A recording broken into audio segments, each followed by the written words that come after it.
শ্রীরাম কে ছিলেন, ভগবান না মানুষ? এই প্রশ্নটা ভারতীয় দর্শনের এক গভীর ও সুন্দর বিতর্ক। শ্রীরাম ছিলেন একই সঙ্গে ভগবানও আবার মানুষও।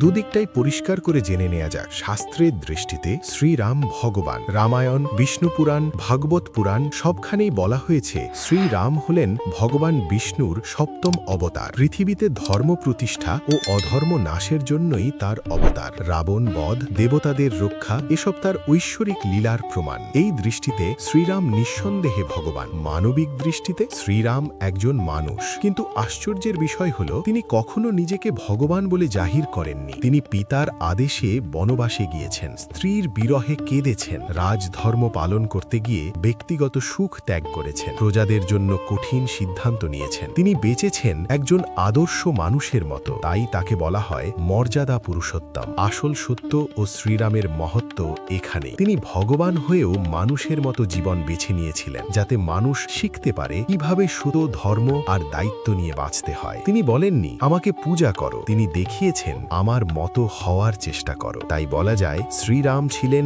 এমন এক ভগবান যিনি মানুষ হতে ভয় পাননি। এই রকম পৌরাণিক কাহিনী জানার জন্য ফলো করুন আমাদের চ্যানেল। সুস্থ থাকুন, ভালো থাকুন। ধন্যবাদ।